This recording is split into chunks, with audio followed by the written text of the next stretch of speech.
everybody, welcome back to Bayou Time. Harry McCullough here. We're going to do a little year in review and maybe a recap of some coastal projects that have happened around our area for sure. Chip Kline is the CPRA Chairman and Director, Executive Assistant to the Governor on Coastal Activities. He's joining us from Baton Rouge. So Chip, first of all, thanks. I know it's a busy time for you guys, as always. It never slows down for you guys, but thanks for being here and kind of going over some of our projects. Anything going on right now that you want to talk about right off the top? Well, it never stops when you're working for the people, as we like to say at CPRA. But, usually this time of year, things kind of slow down, but not for us at CPRA. And so we're just on the cusp of so many projects that have, quite frankly, been envisioned for years. And we are so close, as we've been saying in the press over the last couple of weeks, is that we're on the 2-yard line on really one project that is the largest coastal restoration project in the country and the largest of its type anywhere in the world, which is the Mid-Barataria sediment diversion, where we're trying to mimic the natural process that built the state of Louisiana to begin with by reconnecting the Mississippi River to the Barataria Bay. And then really been working very closely with our congressional delegation over the last several days as they kind of tie up the end of the year with some must-pass pieces of legislation. And one important bill is the RISE Act, which would allocate about $100 million in additional revenue for hurricane protection and coastal restoration projects each year over the next 10 years. So about a $1.9 billion influx of additional revenue for coastal restoration hurricane protection projects. Yeah, and no kidding. And when you talk about 2-yard line, you're talking about the other team's 2-yard line, not your own 2-yard line, right? Not 98 to go, right? So that's right. That's right. No, it is amazing how much work has been done, how much work is to get done for sure. And it, we started with a lot of that. BP kind of kicked off a lot of that stuff, and then now a lot of the federal things are now involved, so it's good. We're going to take a look at some of these projects. Let's start with the Bayou Chene floodgate, which has been real big for Terrebonne Parish and St. Mary's and Assumption right there from that backwater flooding, right? That's right. Well, you'll recall in recent years when the water on the Mississippi and Atchafalaya rivers have been elevated, we've had to sink that barge on Bayou Chene, which protects that 5-parish area in St. Mary, Assumption, Iberville, St. Martin, Lafourche, Terrebonne, all of those areas that experience that backwater flooding. And as a result of an $80 million investment by the CPRA, we now have a floodgate on Bayou Chene that we can close by simply pushing a button. And so that has just been an incredible investment. It is a project that has been envisioned for years. Senator Brett Allen, Bill Hidalgo, Tim Mott with the St. Mary Levee District have really been instrumental in pushing that project over the last several years.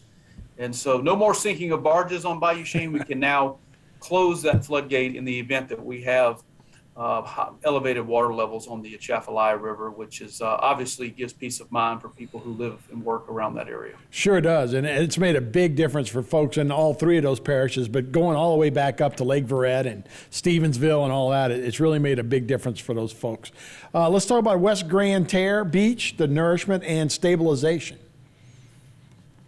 Yeah, so that's probably just those of you familiar with Grand Isle. This is an area just northeast of Grand Isle that was just recently completed. This project was actually under construction during Hurricane Ida, and we had some impacts as a result of the hurricane, and now we have a completed headland project there just northeast of Grand Isle. That's some pictures, it looks like before construction that you're seeing there, which was really a component of the Barrier Island restoration that we focused on over the last several years as a result of the BP oil spill funding that you referenced. Yeah, so that's been good, and you can see that's making a difference. The Terrebonne Basin Barrier Island and beach nourishment. Let's talk about that. Yeah, so that is the largest Barrier Island project that we have completed to date. And working with Parish President Gordy Dove, Archie Chasson, they continue to prioritize our first line of defense in coastal Louisiana, which is our barrier island. So anytime you have a storm surge that's coming onshore, that first speed bump that surge hit is going to be our our barrier island. And so Trinity East was actually a project that was completed probably just 8 to 10 days prior to Hurricane Ida making landfall. And we were able to restore about 2.5 miles of barrier island just on Trinity East alone. And then if you combine with Timbalier and West Bell Pass, you now have about 8 miles of additional barrier islands that have recently been restored across South Louisiana. And so these projects are literally miles of barrier islands that are completed. You know, we used to get excited about just a couple hundred acres of marsh here and there. But when you're talking about, you know, miles of barrier islands and marsh creation projects that are creating close to 3,000 acres of land, those are just large-scale ecosystem restoration projects. That's the type of scale of project that we need to implement if we're going to combat the various factors of land loss. And one of the things that we've been talking about here at CPRA is we've been referring to this year as the year of the dredge. We've got a record number of dredges operating across South Louisiana, building marsh, building barrier islands, and that accounts for close to 60% of the dredges that operate in the Gulf of Mexico region are operating here in South Louisiana doing coastal restoration work, which is close to 30% of the dredges that operate in this entire country or rebuilding coastal Louisiana. So it's just a great time to be a part of this effort. Boy, it really is, and you can see it making a difference. I mean, it was neglected for so long, but certainly it's got everybody's attention now. Chip, let's talk a little bit about Bayou Lafourche, and there's a pump station that maybe will be directing some more water down Bayou Lafourche that's just been completed.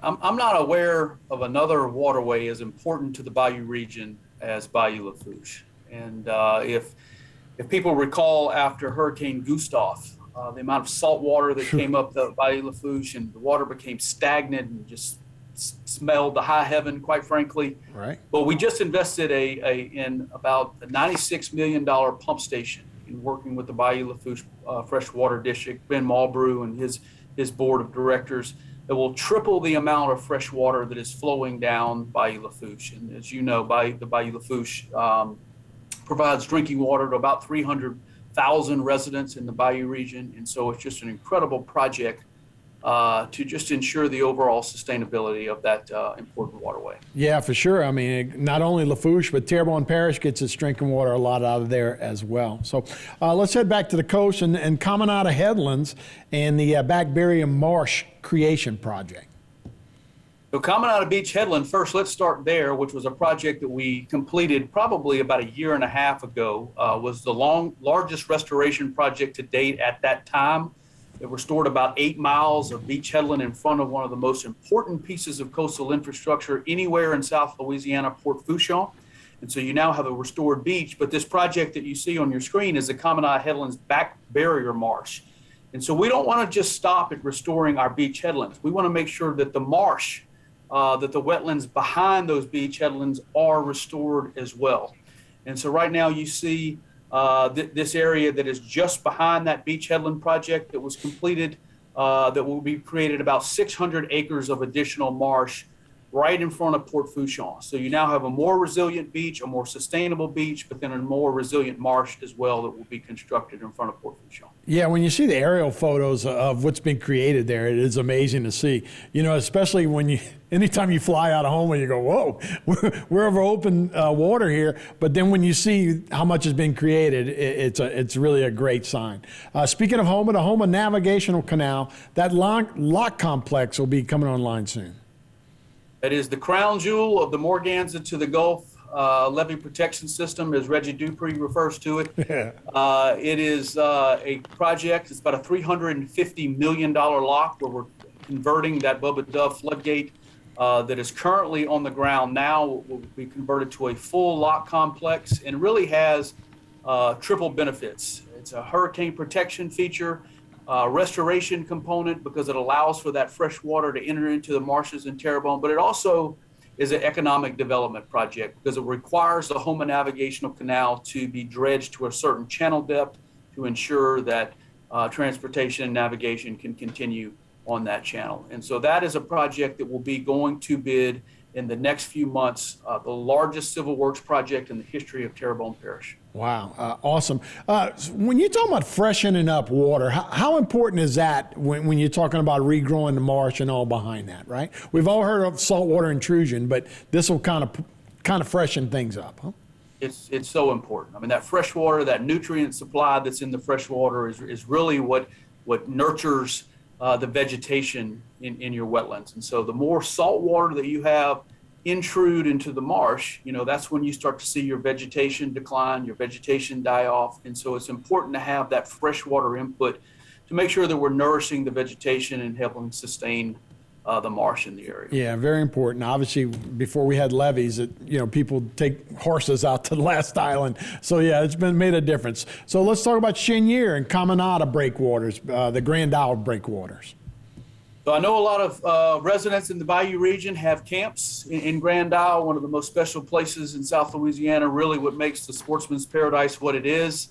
But it's also an area that has continued to be battered as a result of recent hurricanes. And the Cheniere Caminada breakwaters, we've got about 6 additional breakwaters that are being constructed just right near the bridge going into Grand Isle, near Caminada Pass, just to help protect that portion of Grand Isle. And I would be remiss if I didn't say this about Grand Isle. As a result of working with our congressional delegation and the Corps of Engineers, we've got about $122 million to restore Grand Isle to what it was prior to Hurricane Zeta, which, if you remember, was a hurricane in 2020, which Right. impacted southeast Louisiana. But we're not stopping there with $122 million. We're going to be working with our congressional delegation, the Biden administration, the Corps of Engineers, to look at providing rocks across the entire perimeter of Grand Isle on the Gulf side, and then continuing the breakwaters on the bay side as well, on the back side. And then really looking at that burrito levee on the front end. We've got to have a more resilient flood protection structure on the Gulf side of that island, because right now that sand is just washing away when the tide Every comes time, in. right. So I think breakwaters and additional levee protection around Grand Isle has got to be a priority. Well, anybody that's been to Grand Isle and has been to the eastern side and seen what the breakwaters have done, that water used to be right underneath camps. Now you got to take a golf cart to get to it. If we could do it on the west side, obviously that would be a great answer. And Right. That's what you're trying to do, right? That's right. I remember when we flew down to Grand Isle after Hurricane Ida, we came in from the east, and I remember the governor coming on the headpiece on the helicopter and was like, wow, this isn't so bad, because the eastern end of the island where Right. all the rocks were, it actually proved to be quite, it wasn't nearly as damaged. A lot of debris damage, don't Right. get me wrong, but as far as the surge and the flooding aspects of it weren't nearly as bad. Yeah, no, we always talk, why don't we just build rocks across the whole entire state of Louisiana? That would be a good way to do things. But I know how expensive it is. I know everybody would be fired up. But last week was kind of a milestone for what we're all trying to do down here as the feds have finally joined the party, right? Look, last Friday was a day that was 30 years in the making. Morganza to the Gulf was authorized back in 1992. It was like Tozan Bro, huh? Yeah. Yeah, and I mean that's a blast from the past, right? Mm-hmm. And so, but every single project that you see that has been constructed in Morganza to the Gulf, along the Morganza to the Gulf levee alignments, has been funded by the people of Terrebonne and Lafourche parishes and the CPRA at the state of Louisiana.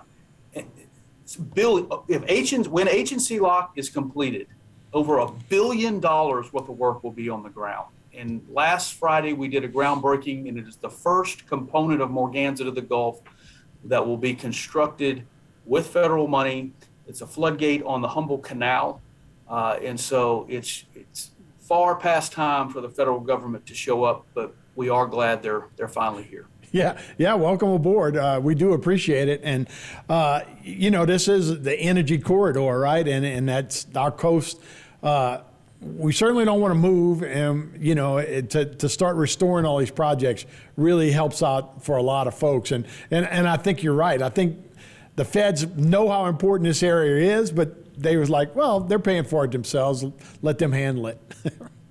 Well, that's one of the things that I said at the groundbreaking is that it doesn't matter if you are Donald Trump or Joe Biden or Nancy Pelosi or Senator Schumer. there is something about Morganza to the Gulf that is important to you, whether it's oil and gas or alternative sources of energy, whether it's hurricane protection or coastal restoration or climate adaptation or equity, environmental justice. It checks the box across the political spectrum. And that's the beautiful thing about Morganza to the Gulf, and I think why it's such an attractive project that needs to be completed. Right. And this area, just the natural resources, as you said, not only one of the world's biggest ports, coming in and out of New Orleans, the oil and gas, the 20% of the natural gas and oil comes right through Fouchon, the seafood industry that's here. So we've got a lot of natural resources that could use a little protection here. As we say, South Louisiana literally feeds and fuels this country. Yeah. So it's worth protecting. Yeah, no doubt about it. Everybody likes the outcome of down here. Not everybody wants to go through it, but everybody enjoys what's going on for sure. So glad to have the feds involved. We know they move a little slower. Will this be the beginning, kind of the opening the spigot of more things to come from the feds? I sure hope so. I mean, so we got the $378 million as a result of the Infrastructure Investment and Jobs Act, the infrastructure bill that was passed by Congress. And so that was the largest tranche of money to date. And then this year we got an additional $31 million from the feds. So I'm hoping that federal spigot is now turned on, that it's not going to be turned off anytime soon. But one of the things that I want the residents of Terrebonne and Lafourche parishes to know is that just because that federal spigot is turned on does not mean that the state spigot is going to be turned off. And so we're going to continue working with your levee district directors, Tony Alford, Reggie Dupree, Corey Keefe, Dwayne Bourgeois, Wendell Curall, all of those guys that have really dedicated their entire career to protecting the people who live and work in the Bayou region. And so that's just going to continue to be a priority for us at CPRA. Yeah, you're talking about Reggie and Wendell, they got a second career going around talking to other people that are trying to figure out, hey, how did y'all start doing that? So I know they've been so influential around here, and now they're trying to help other areas do that as well. We did have one more video that we wanted to update, and that's the Jimmy DeGate flood control structure. That's out of Faugu Canal, and that's part of the Morganza to the Gulf system. That's right. So you got the Jimmy DeGate, which is exactly right on Faugu Canal, but you also have a similar structure. The Jimmy DeGate is the Grand Bayou floodgate on Grand Bayou. So both of these structures are now in place. You can close them with a push of a button. And so these are the types of projects that we're talking about. Not just earthen levees, but these structures that can be closed, it can be open for navigational purposes, that are keeping water out of your house. And so I know we've got Jimmy DeGate on the screen there, which is actually named after Jimmy DeGate, who was very instrumental and very involved in the protection aspects of Terrebonne Parish.